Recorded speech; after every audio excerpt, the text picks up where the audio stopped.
de la corrida virtual, la ciencia de una vida saludable. Tú creas tu propia ruta, 2K o 5K. Puedes participar del 29 de noviembre al 5 de diciembre desde el lugar en donde te encuentres. La información es disponible en www.explora.cl y también en nuestras redes sociales. Anímate y corre junto a más personas de manera virtual.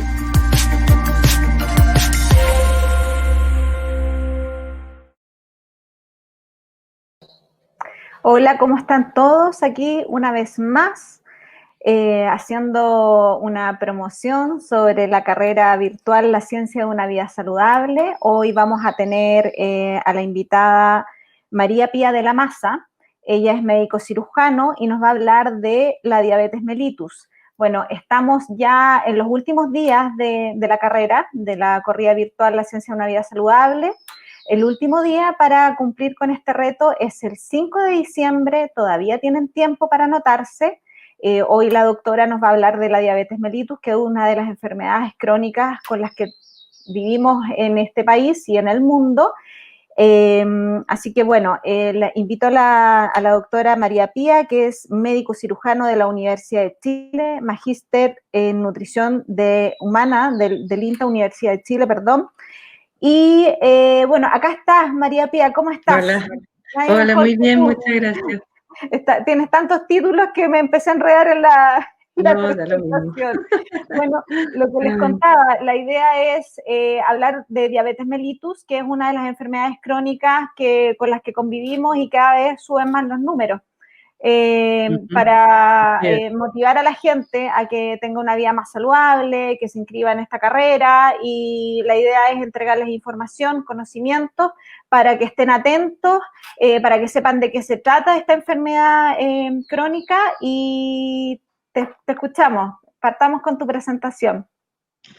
Ya, espérate que se abre, así que sigue hablando. Sí, ahí vamos a tener hartas cosas, yo creo, que preguntar, porque una de las dudas algunas veces es la diabetes 1, la 2, hay bastante información hay que anda dudas, dando vueltas. Sí. Entonces la idea es Ya, yo voy a tocar algunos aspectos, porque en realidad en una charla a mí me interesa que queden algunos conceptos básicos, como bien lo más claro. importante es que la gente tenga la información Exacto. exacta, el desde en el fondo, para estar atento, que se cuiden, que estén alertas a algunas señales para poder ir al médico, que tengan las indicaciones básicas y entiendan realmente la importancia de tener una vida activa y una buena alimentación para evitar las enfermedades crónicas. Es decir, una de las iniciativas de esta carrera virtual es eso, que la gente se anime, si es que ya no está haciendo deporte, a tener una vida activa. Partir con 2, con 5 kilómetros y de a poquito ir integrando los buenos hábitos a la vida diaria. Exacto. Cuéntame una cosa, ¿se ve ahí la diapositiva? Aún no veo nada. Ya, es que se supone que está compartida. Dice que está compartiendo tu pantalla.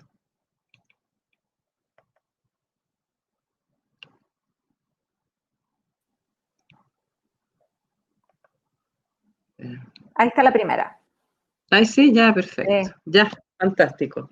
Ya, entonces, para no demorarnos más y dejar tiempo de repente de resolver algunas dudas, les cuento que yo, como les decía, voy a tocar algunos aspectos, pero básicamente tratar de definir qué es lo que es la diabetes, hablarles un poquito acerca de los tipos de diabetes, cuáles son los factores causales, la epidemiología, que es esto tan importante, ¿cierto? Cómo son las cifras aquí en Chile, en el mundo, y algunas medidas básicas de prevención y tratamiento. Bueno, la palabra diabetes mellitus es bien antigua y en realidad viene del concepto de orinar mucho, grandes volúmenes, y orina dulce. Tenemos que pensar que los médicos antiguos probaban los orines y entonces se dieron cuenta que esta orina que los pacientes botaban en exceso era dulce, y dulce porque eliminaban la glucosa por la orina, ¿ya? Pero así como a modo de definición, es una enfermedad crónica. Este es el primer concepto. No es una enfermedad que viene y se quita, viene para quedarse. Es una enfermedad crónica, ¿ya? Que se caracteriza por hiperglicemia. ¿Qué es lo que es hiperglicemia? Es el aumento de los niveles de este azúcar que se llama glucosa en la sangre. Y esto porque falla o la secreción o la acción de una hormona fundamental que es la insulina, ¿ya? Y esto además produce, además de alteraciones en el metabolismo de los hidratos de carbono, también altera el metabolismo de las grasas y las proteínas y se acompaña de una propensión importante y marcada de desarrollar algunas formas de enfermedades en los riñones, en los ojos, en el cerebro, en el corazón, en las extremidades, porque afecta en el fondo la circulación de los vasos sanguíneos, a veces de los pequeños vasos y también de las grandes arterias. Entonces puede afectar todos los tejidos. Bueno, para conocer un poquito más de el concepto de glucosa y todo, pensemos que nosotros cuando comemos pan o cuando comemos una papa o cuando comemos tallarines, estamos consumiendo básicamente almidón. ¿Y qué es el almidón? Es básicamente moléculas de glucosa unidas, así como en una especie de cadena, ¿ya? Y cuando nosotros la comemos, nuestras enzimas digestivas las parten en ciertas regiones específicas y liberan entonces esta molécula de glucosa que tiene 6 carbonos, ¿ya? Y esta molécula de glucosa entonces se va a absorber a través del tubo digestivo y va a llegar a la sangre.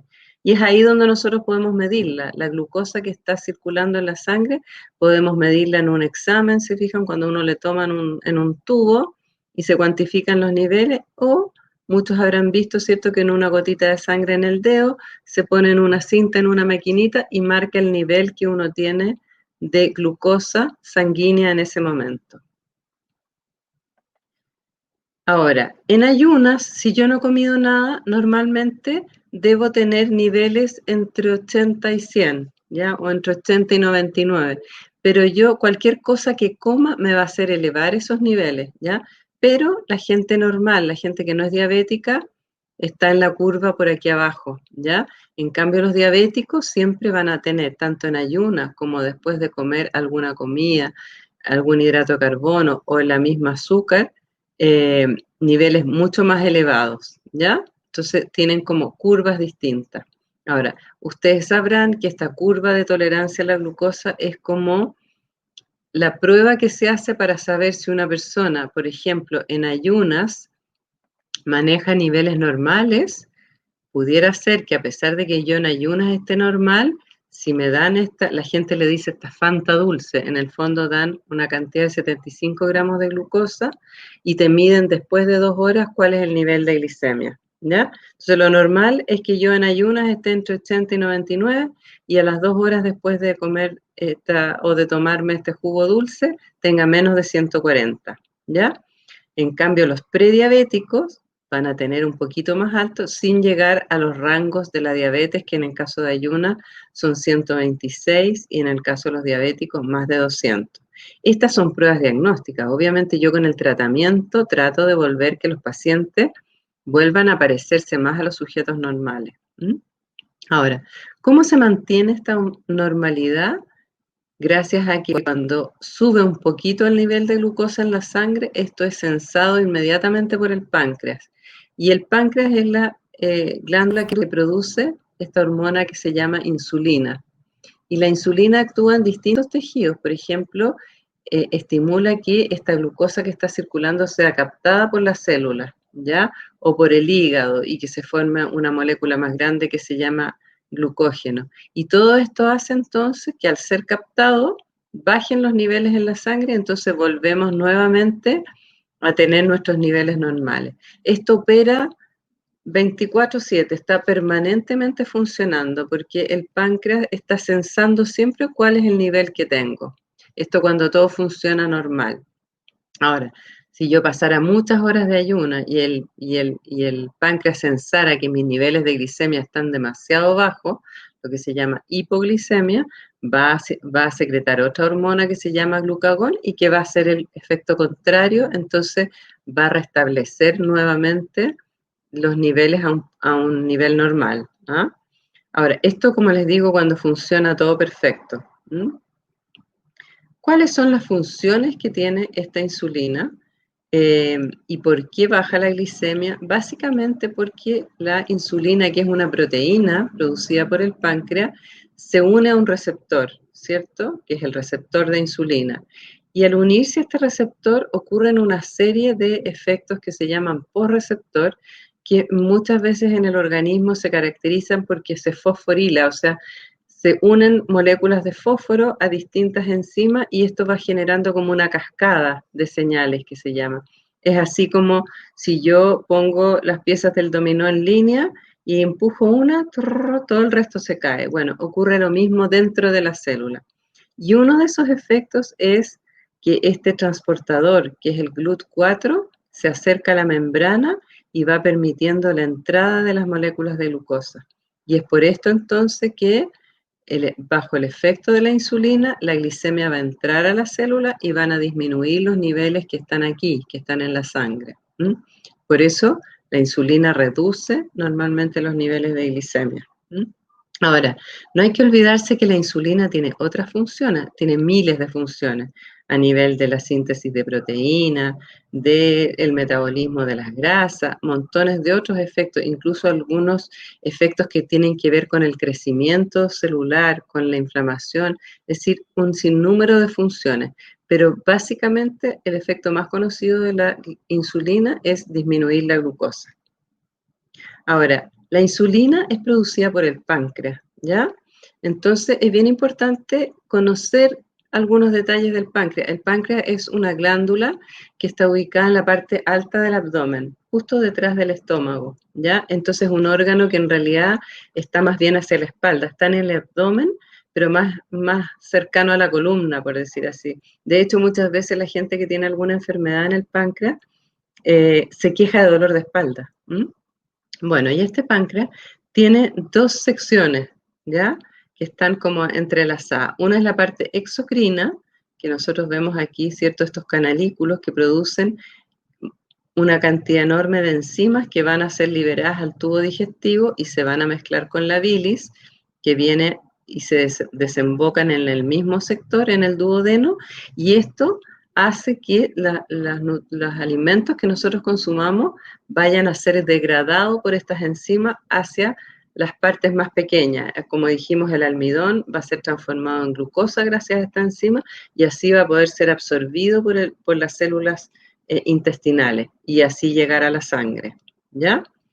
Ahora, esa es la parte exocrina, pero también tiene una parte endocrina, es decir, que se secreta hacia la sangre, que es la sección que se llama los islotes de Langerhans, ¿ya? Que tienen varios tipos de células, pero las células que más nos interesan a nosotros, en este caso, son las células beta, que son las células secretoras de insulina. ¿Mm?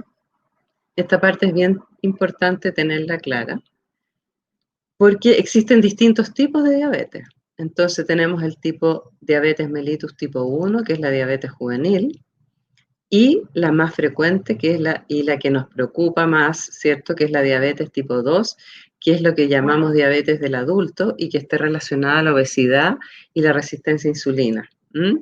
También hay varios otros tipos de diabetes que son, por ejemplo, secundarias a enfermedades del páncreas, otras que son por defectos en algunos genes específicos, otras que son inmunológicas, etc.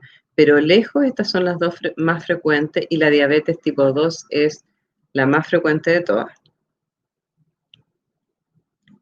Ahora, para ejemplificar la diabetes tipo 1, se produce, aquí les puse al monito, ¿cierto? El hijo famoso de Arturo Vidal, que es un niño diabético tipo 1, en que en este tipo de diabetes, en general por causas autoinmunes, se discute mucho si es genético, si es inmune, si es viral. Cuento corto es que se destruyen estas células beta y por lo tanto la secreción de insulina disminuye hasta llegar casi a cero. Entonces, en este tipo de diabetes es esencial desde un principio inyectarte la insulina que falta, ¿ya? Esta corresponde a la publicidad que hicieron padre e hijo para que en Chile se incorporara el uso de la bomba de insulina que finalmente se incorporó en la ley Ricarte-Soto, ¿ya? Que es una manera donde el paciente no tiene que estarse inyectando de esta manera, sino que es como una maquinita que le infunde permanentemente la insulina al cuerpo. ¿Mm? Ahora, como les decía, lo más frecuente es la diabetes tipo 2, que es la diabetes del adulto y que está relacionada a la obesidad. Y el camino es que la obesidad, pero específicamente la obesidad a nivel abdominal y ni siquiera es como el rollo, sino que es la grasa profunda que está ubicada en el abdomen y el tórax la que genera resistencia al efecto de la insulina y esto a la larga puede producir prediabetes y llegar a la diabetes.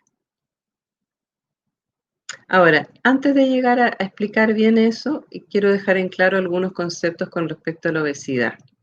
La obesidad se define como un aumento del porcentaje de grasa corporal, ¿ya? Y normalmente nosotros la definimos en base al índice de masa corporal, IMC, que es nada más que una relación entre el peso dividido por la talla al cuadrado. Pero esto se ha definido así en la mayor parte de los países y se define como normal si el IMC es entre 18,5 y 24,9, sobrepeso entre 25 y 29,9 y obesidad sobre 30, ¿ya? Definiéndose como obesidad severa 35 y obesidad mórbida sobre 40 de IMC, ¿ya? Esto es en general la clasificación que se usa en todas partes del mundo. Pero hay que tener algo súper claro. El IMC, si bien se asocia a la grasa, no mide la grasa, ¿ya? ¿Por qué? Porque una persona puede tener índice de masa corporal elevado y tener mucha masa muscular, en cambio otra persona de la misma talla tiene el mismo peso, pero en base a grasa, ¿ya? Entonces normalmente hay que considerar que el IMC no mide la grasa, pero se correlaciona bastante bien, ¿ya? Ahora, este exceso de grasa no es una cosa estética, ¿ya? Esta acumulación de grasa es peligrosa porque determina un aumento de la frecuencia de enfermedades crónicas no transmisibles. Entonces, como les decía, para medir la grasa o estimar la composición corporal, uno tiene que tener algún método para decir, bueno, este señor o esta señora con este peso y con esta talla, ¿cuánto de este peso es grasa? ¿Ya? Y se ha establecido que lo normal, aquí está un poco exagerado en esta diapositiva, pero en los hombres siempre el porcentaje de grasa es menor y el porcentaje de músculo es mayor que en las mujeres, ¿ya? Entonces los valores de normalidad en los hombres son bajo 20 o 25% del peso como grasa y en las mujeres bajo 30 o 30 y tanto por ciento de grasa se considera normal, ¿ya? ¿Y cómo medimos esto? Existen diferentes métodos. Uno, ustedes habrán visto, ¿cierto? Es medir ciertos pliegues cutáneos y se hacen unas fórmulas y se estima en base a eso el porcentaje de grasa. Eso no es muy exacto, sobre todo en los obesos, ¿ya? Pero hay otros métodos que están siendo cada vez más utilizados. Uno es la bioimpedanciometría, que es un instrumento muy simple, y el otro es la densitometría, que es el mismo examen que se hace para los huesos, que puede estimar entonces cuánto del peso es hueso, cuánto es grasa y cuánto es masa libre de grasa. Estos son métodos más exactos para establecer efectivamente la composición corporal. Pero en realidad, a pesar de estos ideales que yo les mencionaba, podemos decir que en Chile, según las encuestas que se han hecho, solo un 25% de la población tiene un índice de masa corporal normal. Todo el resto de la gente está en rango de sobrepeso u obesidad, ¿ya? De hecho, estos han ido aumentando en vez de disminuir y la cantidad de obesos mórbidos, es decir, la gente que tiene IMC sobre 40 ha aumentado muchísimo. Y si ustedes piensan, el 3% de la población son como 500.000 personas, o sea, 500.000 de personas en este país sería obeso mórbido, ¿ya? Y como les decía, esto es grave, porque esto se asocia directamente a esto que nosotros llamamos enfermedades crónicas no transmisibles de origen nutricional. ¿Por qué no transmisibles? Porque no son contagiosas, no son enfermedades contagiosas, pero sí son muy dañinas y son crónicas, o sea, de nuevo, no se quitan. Y las más importantes son las enfermedades cardiovasculares, caracterizadas principalmente por la formación de estas que se llaman placas de ateroma, que son como placas de grasa dentro de las arterias, ¿ya? Y que después se llenan de coágulos, entonces es como una manguera que primero ve dificultado el flujo de agua, pero después se tapa absolutamente e impide la llegada de la sangre al órgano. Puede ser corazón, cerebro, riñones, extremidades, cualquier órgano, ¿ya? Y entonces ahí es donde se produce lo que nosotros llamamos infarto, es decir, cuando a un órgano no le llega la sangre, se va a morir ese trozo de tejido, ¿ya? Ahora, si el trozo de tejido es muy grande, por ejemplo, en el corazón, ese corazón no puede funcionar, ¿ya? Si el accidente cerebrovascular comprometió una zona muy vital del cerebro o alguna parte de la motilidad, esa persona va a quedar inválida de por vida, ¿ya? Si falló el riñón, ese riñón va a necesitar diálisis y trasplante, o sea, si afectó las extremidades, vamos a tener que amputar las extremidades, o sea, son problemas serios. Por otro lado, entre las enfermedades crónicas no transmisibles más frecuentes está esta diabetes 2 y está tan relacionada a la obesidad que algunos la llaman diabesidad, la epidemia o la pandemia de diabesidad, que por una parte es un problema en sí y por otro lado favorece más aún esta aterosclerosis, ¿ya? Otro hecho menos conocido en general es que la diabetes se asocia a muchos tipos de cáncer.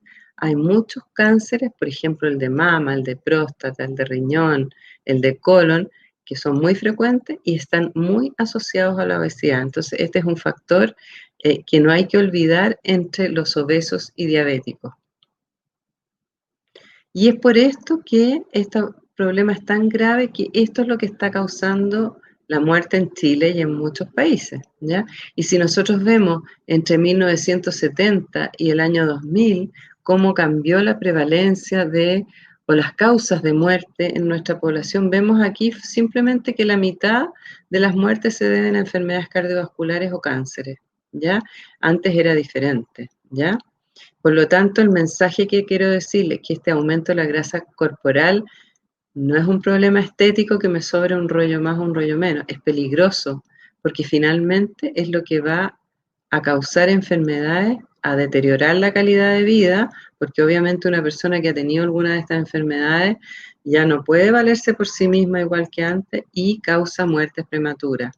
Sabemos que los obesos y los diabéticos mueren antes, ¿ya? Ahora, me van a decir, mi abuelita tenía diabetes y murió a los 100 años, pero esto estamos hablando de grandes números, de frecuencia, ¿ya? Siempre hay excepciones, pero esto son los números.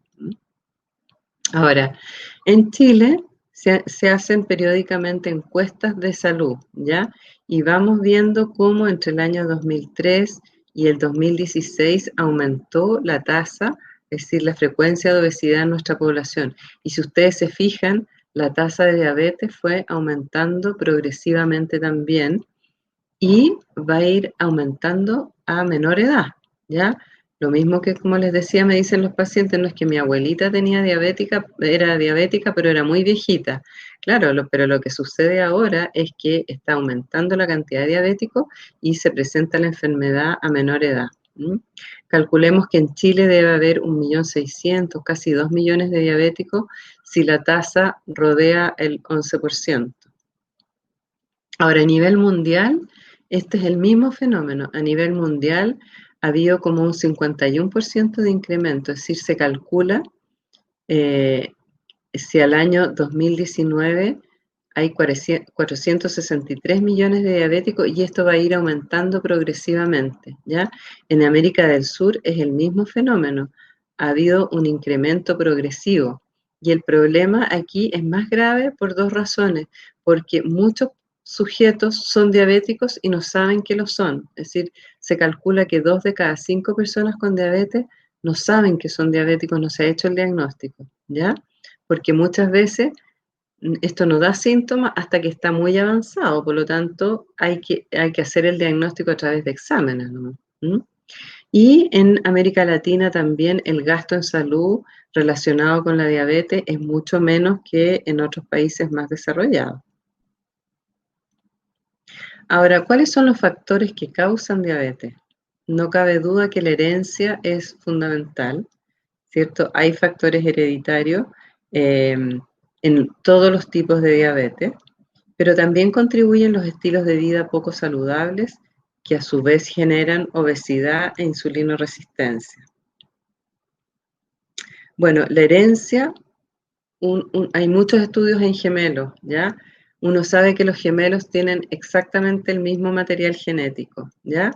Y tienden a tener las mismas enfermedades, pero ahí uno dice hasta qué punto es la herencia o hasta qué punto es el ambiente, porque en el fondo uno se cría dentro de una familia que pueden tener genes parecidos, pero además aprende hábitos o malos hábitos, ¿ya?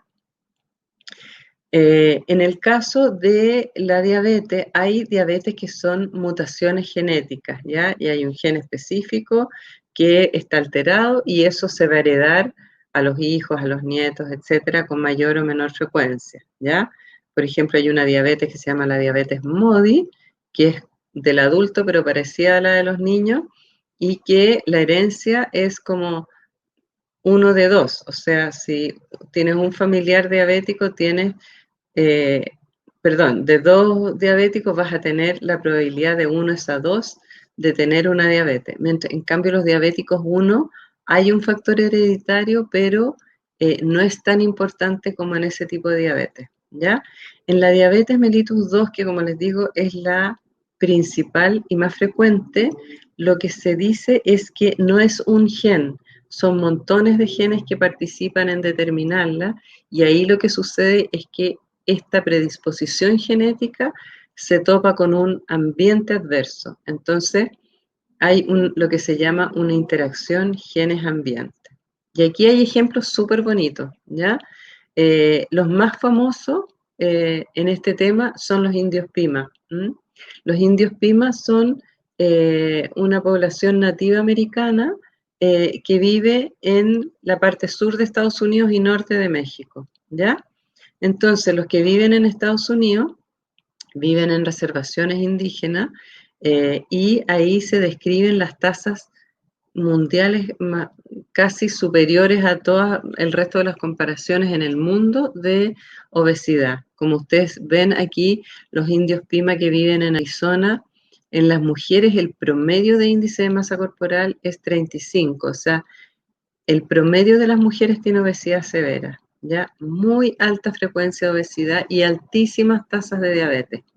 En cambio, sus primos hermanos, los indios Pima que viven en el desierto de Sonora, México, y que tienen los mismos genes, pero en general mantienen más sus tradiciones, tienen actividad de campesino, mantienen sus tradiciones, digamos, como vemos aquí, sus bailes y su estilo de alimentación ancestral, tienen tasas de obesidad y de diabetes que son la mitad de sus primos de Estados Unidos. Es decir, aquí se nota que la predisposición genética no se va a manifestar igual si se presenta en un ambiente diferente, ¿ya? Es decir, el ambiente al que están sometidos estos sujetos, con mucho sedentarismo, con mucha comida chatarra, probablemente con mucho alcohol, etcétera, significa que en ellos esta enfermedad se manifiesta con mucho mayor frecuencia. ¿Qué es lo que sucede en Chile? ¿Ya? Se han hecho varios estudios súper interesantes en aymaras y en mapuches pehuenches del Alto Biobío. Yo no sé si ustedes han visitado esta zona, ¿cierto? Los pehuenches son los nativos que crecen alrededor de la araucaria, ¿cierto? Que es el pehuen, y se alimentan con mucha preponderancia de estos piñones que salen de estos árboles, ¿ya? Pero además cultivan la tierra, tienen su pastoreo de animales y trabajan en el campo. Y en esto, por ejemplo, en este estudio que es del 2012, se observó que estos pehuenches tenían tasas de diabetes mellitus que eran bien bajas, 1 punto y tanto, 2%, ¿ya? Por supuesto que a mayor edad van aumentando esas tasas. La edad es un factor que contribuye a una mayor frecuencia de diabetes. Pero fíjense ustedes que si seleccionamos más los que no eran mestizos, sino que eran pehuenches puros, y los mestizos tenían tasas mucho menor a los que estaban más mezclados con occidentales, ¿ya? Y nuevamente las tasas son mayores, ¿ya? Pero bastante más bajas que a nivel nacional si consideramos que actualmente tenemos como un 11% de diabetes. Aquí en este año 2012 la tasa de los pehuenches, incluso los obesos, era de 2 y tanto. Es decir, pareciera ser que nuestros mapuches tienen una predisposición genética que los hace muy resistentes a la diabetes, pero siempre que vivan y mantengan sus tradiciones y se alimenten adecuadamente y hagan mucha actividad física. ¿Por qué? Porque se ha visto que esta misma población, cuando se cambian a la ciudad, es decir, se urbanizan y adquieren hábitos de vida más occidentales, por decir así, con mayor consumo de grasa, ya no, sin su comida tradicional y sin la actividad física que significa trabajar en el campo, ir a buscar el agua a la noria, ir a arrear los animales, las tasas de diabetes aumentan incluso más que la gente que tiene otra herencia. Entonces, esta protección se pierde y al revés se manifiesta una alta posibilidad de hacer diabetes. ¿Y esto por qué ocurre? Porque la obesidad genera insulinoresistencia o resistencia a la insulina. Y es por eso que, como les mostraba yo antes, así como han aumentado las tasas de obesidad, han ido aumentando las tasas de diabetes, ¿ya? ¿Y qué es la insulinoresistencia? Nosotros podemos detectarla fácilmente a través de ciertos signos cutáneos, ¿cierto? Que se llama acantosis nigricans, ¿cierto? Y es esta marca como en el cuello y en algunos otros pliegues, una marca que parece piñén, pero en realidad la gente se la trata de lavar y permanece, ¿ya? Es una coloración oscura y una piel un poquito más gruesa. O estas como especies, no sé cómo le llama la gente, verrugas de carne, nosotros le llamamos acrocordones. Estos son signos inequívocos de resistencia a insulina, ¿ya? Y los vemos con bastante frecuencia. Pero, ¿qué es la resistencia a insulina? La resistencia a insulina es, como yo les decía, cuando se une la insulina, es cierto que es esta media luna, a su receptor, generaba esta cascada de eventos posteriores que hacía que la glucosa entrara, esta es la glucosa que son estos pentágonos, entrara a través de este transportador adentro de la célula, ¿ya? Cuando hay resistencia a insulina, hay insulina circulando, ¿ya? No es que falte la insulina como en la diabetes 1. Sin embargo, al unirse a su receptor, algo falla. No funciona bien el sistema y por lo tanto el transporte de glucosa no es tan eficiente. Por eso se llama como resistir al efecto de la insulina, ¿ya? La resistencia a la insulina no es una enfermedad, es una condición que aumenta el riesgo de enfermedades cardiovasculares, de cánceres y de algunas enfermedades, pero no es una enfermedad en sí. Es una situación muy frecuente, ¿ya? Y se asocia directamente al exceso de peso y estilo de vida. Y con estilo de vida me refiero sedentarismo, es decir, no hacer actividad física y una dieta inadecuada, una dieta con muchas calorías, con mucho azúcar, con mucha grasa. Todo esto favorece el desarrollo de insulinoresistencia, ¿ya? Pero debe hacerse una pequeña diferencia que espero explicarles de lo que es síndrome metabólico y de la prediabetes, ¿ya? Porque en esa etapa ya se ha elevado un poquito los niveles de glicemia, ¿ya? Acordémonos que glicemia son niveles de glucosa en sangre, ¿ya? Entonces, si nosotros vamos por etapas, esta es una persona normal, ¿cierto? Que tiene tanto los niveles de insulina como de glucosa normales, ¿ya? Cuando una persona se hace insulino resistente por distintas razones, por herencia, porque engordó, porque envejeció, porque le dieron un tratamiento corticoidal, porque está embarazada, por ejemplo, los niveles de insulina suben porque el páncreas trata de compensar. No tengo este efecto adecuado, entonces produzco más insulina. Y por eso si uno mide los niveles de insulina en sangre van a estar más elevados. Y con eso logro que se mantengan los niveles de glucosa dentro de rangos normales, ¿ya?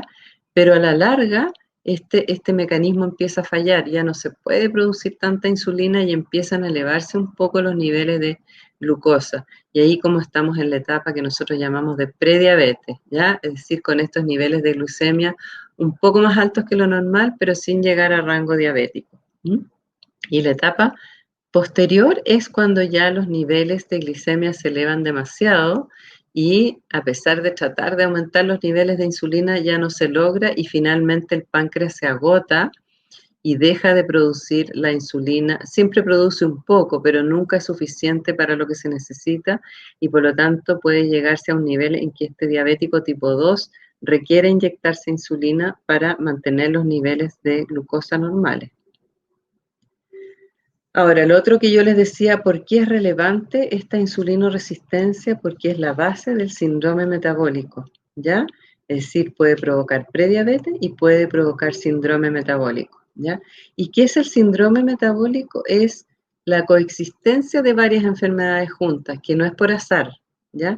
Entonces, en el síndrome metabólico, una persona que tiene un aumento de la grasa abdominal y por lo tanto insulinoresistencia, puede tener problemas al corazón, puede tener problemas en los lípidos, por ejemplo, triglicéridos elevados, colesterol alto, puede tener hipertensión, es decir, aumento de la presión sanguínea, puede tener demencia, puede desarrollar cánceres, ovario poliquístico, cirrosis hepática y diabetes, ¿ya? Entonces, la persona que tiene síndrome metabólico tiene 2 o más de estas condiciones juntas.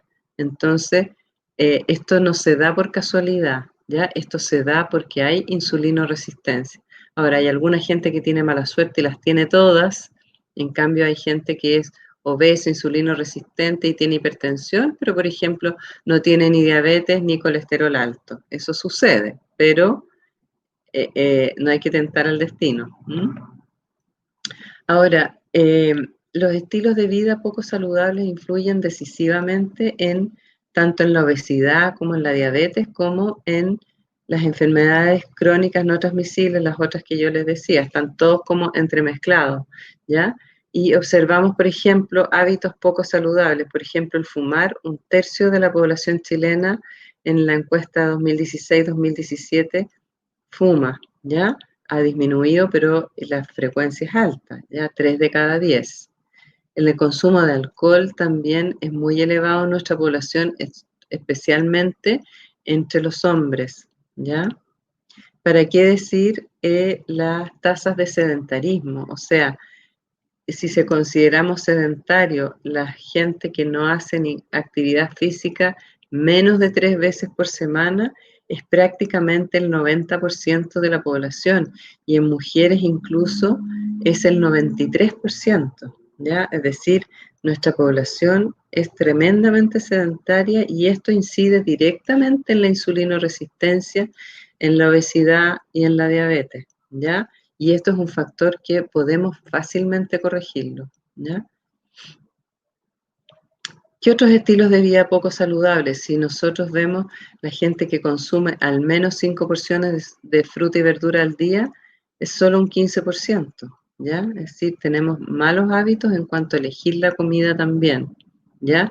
Si nosotros pensamos aquí, separamos la gente que consume fruta todos los días, es como un 30%, afortunadamente es un poco más alto el consumo de verduras y legumbres, pero en un país como el de nosotros, en que tenemos ferias en todos lados, en que el acceso es prácticamente universal, la mitad de la población no está consumiendo verduras todos los días. Y esto tiene consecuencias. En cuanto a la diabetes, en la encuesta nacional de salud que yo les mencionaba, 2016-2017, se ha visto cómo la sospecha de diabetes detectada con esta muestra de sangre que es tan simple que se pone en una maquinita, fue del 12,3% a nivel nacional, es decir, las cifras, lejos de disminuir, han ido aumentando, y especialmente entre las mujeres, ¿ya? Y esto de nuevo aumenta mayor edad, aumenta mayor tasa de obesidad, etcétera. O sea, tenemos cifras muy elevadas de diabetes. Estamos acompañando a los mexicanos en este récord mundial. Somos dentro de los latinos y dentro del nivel mundial de unos de los que tenemos cifras más altas. Lo mismo que de obesidad. ¿Cómo podemos prevenir la diabetes? Si sabemos lo que lo causa, podemos pensar en algunos factores. Claramente la herencia no la podemos cambiar, ¿cierto? Pero sí podemos cambiar los estilos de vida poco saludables y que van a influir en la obesidad, insulinoresistencia y en la diabetes. ¿Y esto para qué?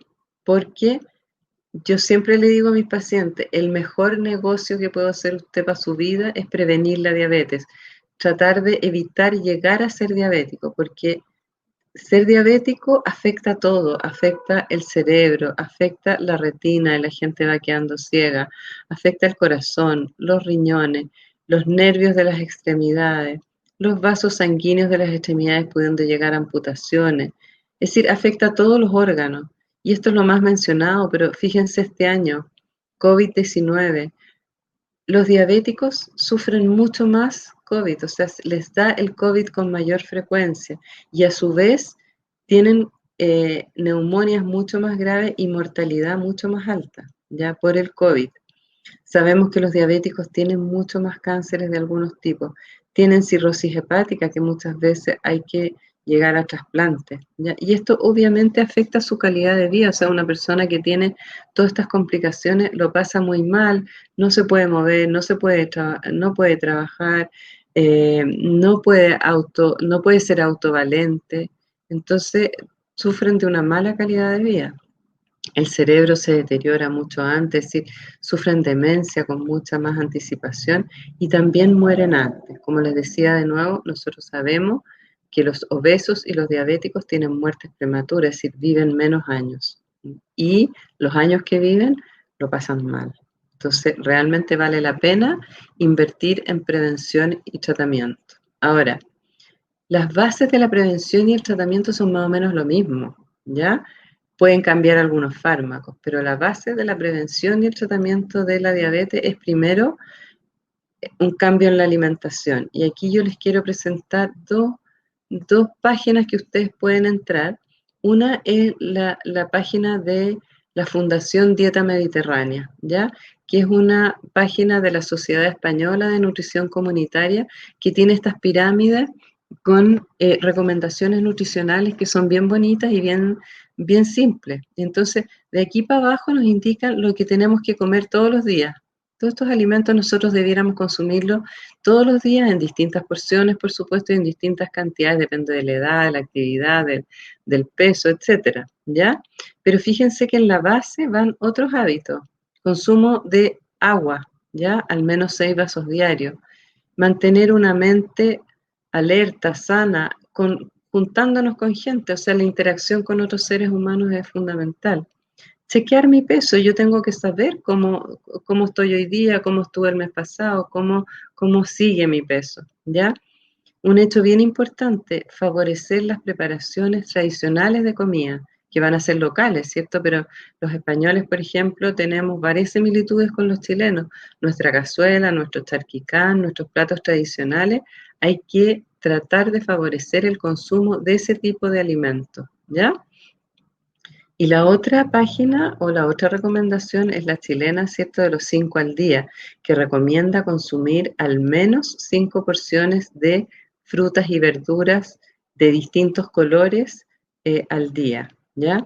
En general, en los diabéticos nosotros tratamos de disminuir el consumo de fruta un poquito a no más de 2 porciones al día por el contenido de azúcar, ¿ya? Y favorecer el consumo del resto de las verduras. Ahora, es súper importante decir verdura. Yo como ensalada, pero si yo como ensalada de lechuga todos los días, eso no es un hábito saludable. Yo tengo que comer lechuga mezclada con pepino, con tomate, con zanahoria, con cebolla, con cilantro, ¿me entienden? O sea, hacer como mezclas de verduras y colores, sea en guiso, sea en sopa, sea en ensalada, hay montones de maneras, ¿ya? Esas son las recomendaciones fundamentales, ¿ya? Sobre todo tener una alimentación basada en vegetales. No es que no consumamos carne, pero mucho menos, ¿ya? De hecho, la pirámide española recomienda este tipo de alimentos, las carnes rojas y las carnes procesadas. Le hace salchicha, longaniza, no sé, todo lo que se les ocurre, los ahumados, todas estas cosas procesadas, consumirlas muy ocasionalmente. El alcohol lo mismo y lo que los españoles llaman bollería, es decir, las grasas, las mantequillas, la salsa y los dulces, o sea, tipo galletita, paquetitos de quequitos y cosas así, eso es lo más nocivo que hay y ellos recomiendan un consumo muy ocasional, qué sé yo, fuimos a un cumpleaños y consumimos eso, pero no una cosa diaria ni semanal, ¿ya? Entonces, estas son las guías que son recomendables, como le digo, y eso se ha demostrado que logra prevenir la diabetes, ¿ya? El ejercicio es el otro pilar fundamental. Tanto es así que los niños, sobre todo cuando tienen diabetes y se tienen que estar midiendo a cada rato sus niveles sanguíneos para saber cuánta insulina se tienen que poner, muchas veces, si tienen la glicemia alta, la recomendación es que vayan a correr. Ya, anda a correr un rato, qué sé yo, o camina o muévete, ¿no? Y le vuelven a controlar y el nivel de glicemia le baja. ¿Y por qué? Porque los músculos son un tejido que son especialmente sensibles al efecto de la insulina. Entonces, un músculo ejercitado es más sensible a la insulina y va a captar glucosa con mayor facilidad. Ahora, la recomendación mínima de ejercicio son 150 minutos por semana. No una cosa como de vitrineo, un ejercicio de moderado para intenso. Ahora, este es un desde. Estos son menos de 3 veces por semana, 1 hora. Entonces, a esto nosotros podemos sumarle infinito más, ¿ya? Este es como lo mínimo, mínimo básico, ¿ya? Ahora, existen fármacos también para prevenir la diabetes, pero lo interesante es que se ha demostrado en estudios muy bien hechos que los fármacos no son superiores a estas dos pilares, es decir, uno puede con cambios de alimentación y con ejercicio lograr prevenir la diabetes durante muchos años. Y esto, como les decía, es la mejor inversión que uno puede hacer, ¿ya? Cuando el paciente ya tiene diabetes y tengo que tratarlo, tengo que usar las mismas herramientas, probablemente aquí voy a tener que usar algunos medicamentos más y en algunos casos voy a tener que usar insulina, pero el resto de las indicaciones son muy similares. Eso es todo cuanto yo tenía preparado para contarles, así es que escucho si tienen preguntas o quedaron dudas. Voy a dejar de...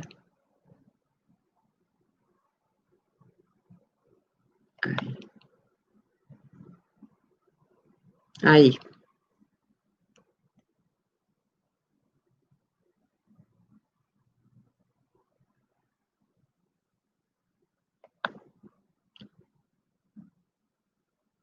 Hola. Sí, parece que se desapareció el resto de la gente.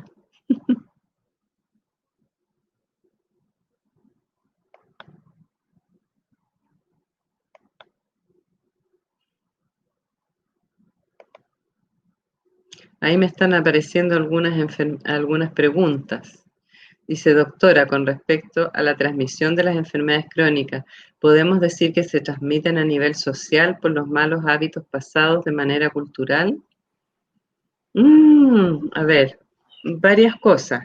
Las enfermedades crónicas siempre tienen algún factor genético hereditario, ¿ya? Eso, en la mayoría de las enfermedades hay algún factor hereditario que participa en mayor o menor medida, ¿ya? Hay enfermedades que son causadas por un defecto genético. En general, las enfermedades crónicas es un conjunto de genes o una predisposición genética, ¿ya? Pero fíjate que la pregunta que tú haces, ¿podemos decir que se transmiten a nivel social por los malos hábitos? Yo diría que se manifiestan a nivel social por estos malos hábitos. Y tenemos el ejemplo de los mapuches. Los mapuches en su hábitat están protegidos de la diabetes.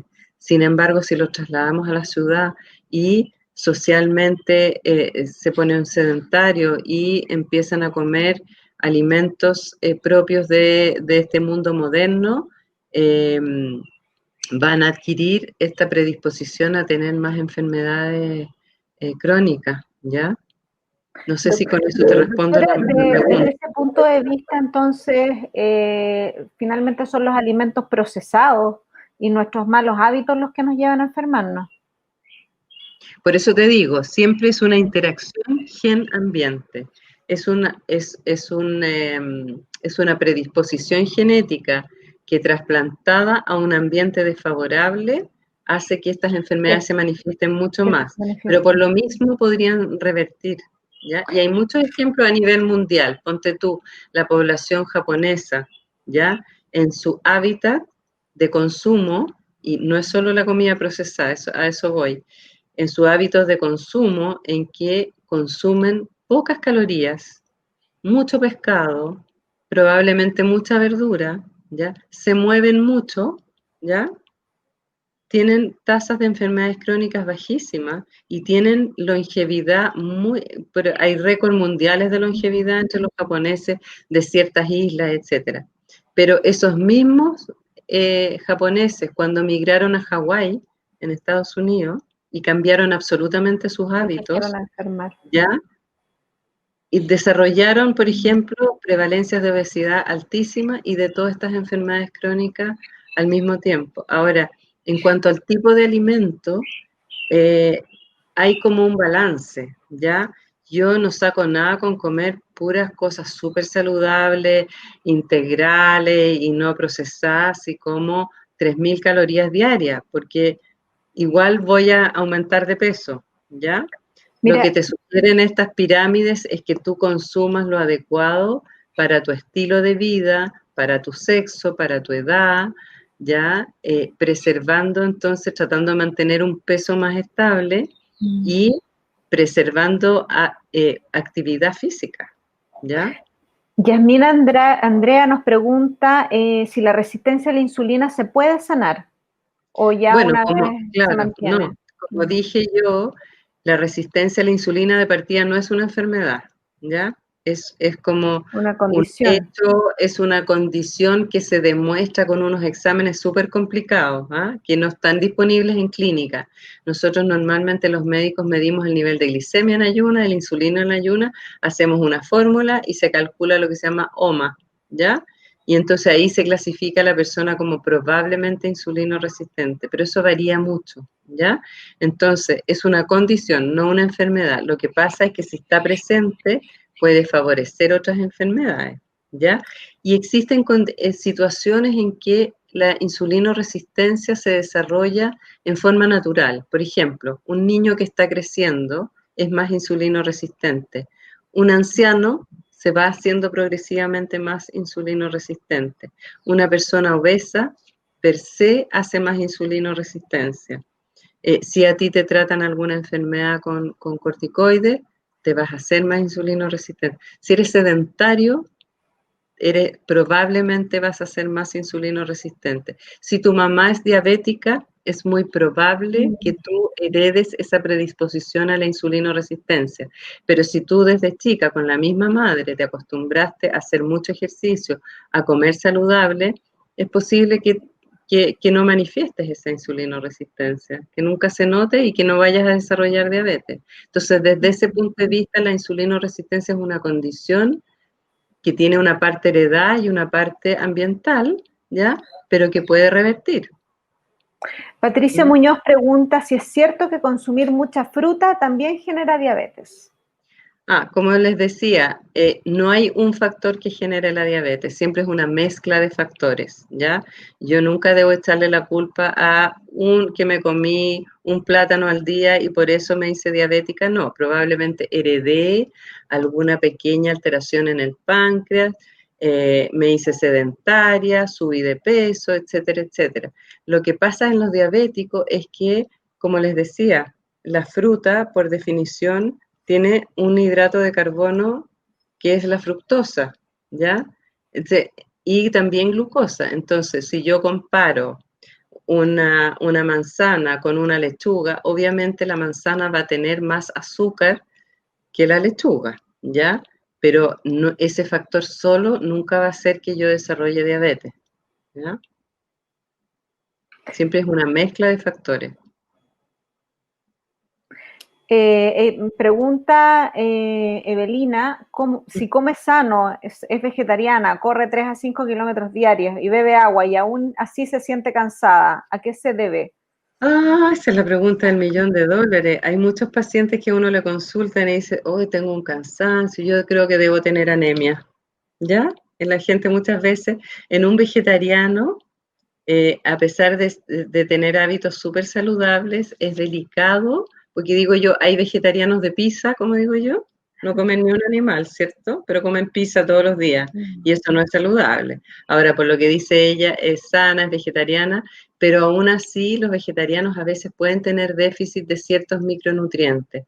Por ejemplo, sobre todo las mujeres en edad fértil de fierro o de vitamina B12 o de algunos micronutrientes, algunos de los cuales podemos medir y otros no, ¿ya? Entonces, lo primero que yo te diría es que hay que investigar si tiene anemia o algún déficit de hierro. Ahora, de ahí para adelante el cansancio es un síntoma que es muy multifactorial. Si uno dice, el estrés cansa, agota, ¿ya? Lo sabemos este año más que nunca, ¿ya? Estamos agotados. El mal dormir es una de las causas que yo he visto en forma muy frecuente. Hay mucha gente que ronca y tiene apneas del sueño. Yo no digo que sea el caso de ella, pero que ronca y tiene apneas del sueño, a veces sin ser tan obeso, ¿ya? Y que eso determina que en el día ande eternamente cansado, que ande dormido, que no pueda que no puede funcionar. Entonces, yo te diría que el cansancio es un síntoma muy inespecífico que hay que investigarlo. Y a veces puede ser muy relacionado al estrés también. Isa Bravo pregunta respecto a la metformina, que es lo que recetan, cuál es el efecto y la relación que tiene en la regulación de la glicemia. Ay, esa es una pregunta también conflictiva. ¿Qué es lo que sucede? La metformina es un medicamento muy antiguo, ¿ya? Y en ese sentido es muy seguro, porque se viene usando hace 50 años, ¿ya? La metformina es un medicamento que actúa a través de mejorar la sensibilidad a la insulina, ¿ya? Entonces, a través de ese mecanismo mejora la glicemia. Ahora, el tema es que se usa en insulinos resistentes que no son prediabéticos. Yo te diría que en Chile mucha gente está tomando metformina, ¿ya? Porque es insulino resistente, pero no tiene alteraciones en la glicemia, ¿ya? Indicado por médicos, yo lo admito, pero está mal indicado, ¿ya? La gente que es insulino resistente y no tiene prediabetes ni diabetes, ni tiene ovario poliquístico, hay una serie de otras situaciones en que uno tiene que indicarlo, pero en general uno puede decir que no está indicado, ¿ya? Y más aún, yo diría que es dañino. ¿Por qué? Porque, como les dije, las tres patitas, dieta, ejercicio, medicamento. Mucha gente dice, no, con este medicamento estoy salvada, por lo tanto no hago ni alimentación saludable ni hago ejercicio. Entonces al final el efecto se anula. En los diabéticos sí es la primera línea de tratamiento, eso está claro. Y que es un medicamento útil para prevenir la diabetes en los prediabéticos, sí. ¿Ya? Pero jamás en los insulinos resistentes debe ser usado como estrategia única. Muchas veces está indicado como una especie calmante y no es necesario. Lo que pasa es que, claro, cambiar los hábitos es complejo, comprometerse a hacer actividad física en forma permanente y constante es Pero más difícil. finalmente es real, es lo que realmente ayuda, el cambio. Claro, claro, claro. Puede prevenir la diabetes en los prediabéticos, pero no hay ninguna evidencia, ningún estudio que señale que es útil en los insulinos resistentes, que vaya a hacer ese efecto en los insulinos resistentes. Y por lo demás, en Chile hay mucha gente que toma en dosis insuficientes, porque al tomar un medicamento tú tienes que tomar las dosis adecuadas. La mayoría de la gente toma 500 miligramos, que yo creo que no tienen ni un impacto. Más placebo. Claro. Merlí pregunta, usted dijo que existe cáncer a los riñones, ¿hay síntomas? Habitualmente el cáncer renal es el gran simulador del abdomen, me decían mis profesores hace muchos años. Actualmente la verdad es que el cáncer renal se detecta por exámenes, o sea, muchas veces en una ecografía de rutina, en un escáner que te hacen por otra razón, se detecta, ¿ya? Porque cuando da síntomas habitualmente es muy tarde. El otro síntoma que puede dar es sangramiento, o sea, que tú hagas orina con sangre. Pero hoy en día yo te diría que lo más habitual es que se detecte en alguna ecografía que se hizo por alguna otra causa. Otra pregunta que es de Marce Paz. ¿Qué tipo de ejercicio es mejor para prevenir la diabetes o sus estados previos el ejercicio cardiovascular o el fortalecimiento muscular? Yo te diría que ahí no hay una sola respuesta. Depende del estudio que uno analice, los datos epidemiológicos, los estudios, etcétera, etcétera. Recién asistí a una clase de un profesor de educación física que es doctorado en nutrición que contestó todas esas dudas, pero al final yo diría que hay que basarse en dos cosas. Uno, en qué tipo de entrenamiento va a adherir mejor la persona, ¿ya? Si Algo que le guste. Mira, claro, o esté en sus posibilidades de adherir, porque si yo le digo, mira, usted tiene que hacer entrenamiento con esta máquina que vale $10.000 y usted tiene que ir a la clínica de la Punta del Cerro 3 veces a la semana, está fuera de la posibilidad del paciente ir. Entonces hay cosas simples que se pueden hacer y mi recomendación en general es siempre hacer una mezcla de los dos, ¿ya? ¿Por qué? Porque el ejercicio aeróbico, el cardiovascular que llama ella, es un ejercicio que mejora la capacidad, que tiende a reducir la presión arterial, que también disminuye disminuye la resistencia a insulina, pero es un ejercicio que no nos permite preservar la masa muscular, ni fortalecer la musculatura, ni los huesos, ¿ya? Porque acuérdense que nosotros, estas son enfermedades crónicas que tenemos que tratar de llegar a una edad adulta en las mejores condiciones. Entonces, en general, mi recomendación habitual es que ojalá uno tratara de mezclar las dos cosas. Ahora, en lo cardiovascular, caminar y caminar sigue siendo lo más fácil, lo más barato y lo más útil. Ahora, lo que pasa es que tiene que ser este caminata de baja intensidad en términos de que yo no llego a 150 latidos por minuto, pero tengo que caminar a un ritmo un poco más acelerado, cosa que yo note un efecto en la respiración, ¿ya? Que Pero no es el de vitrinear. No es el de vitrinear, ¿ya? Y ojalá prolongado en el tiempo, o sea, yo no saco nada con decir, mira, yo saqué a pasear el perro 10 minutos y volví. Si son 10 veces en el día, estupendo, ¿ya? Pero 10 minutos es como nada, ¿ya? Entonces mezclar eso con otros ejercicios que también pueden ser súper simples, ¿ya? Pero implican un peso, ejercicios con elástico o ejercicios con el propio peso del cuerpo, o ejercicios con pesas que pueden ser, no sé, 2 tarros de conserva, ¿ya? Entonces yo diría que lo mejor es mezclarlo. Es mezclar. Bueno, se nos acabó el tiempo.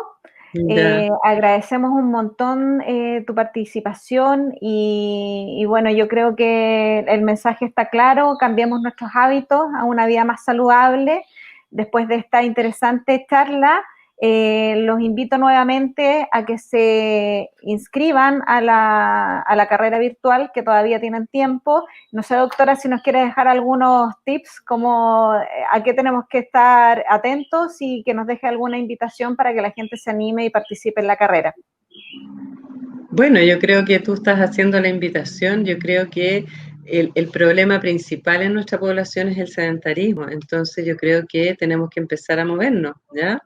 Y esta es una invitación, y los que no puedan correr, no importa, caminan Exacto. Al lado, pero caminan los mismos kilómetros y el mismo tiempo, ¿ah? Rapidito. Así que bueno, los dejamos, muchas gracias por el tiempo y inscríbanse, todavía se puede. Caminen los 2 kilómetros, corran los 2 kilómetros, 2 o 5, en el formato que decidan, pero participen. Listo, me inscribo gracias al tiro. A todos. Ya, gracias. Nos vemos, doctora. Muchas gracias. Chao, chao.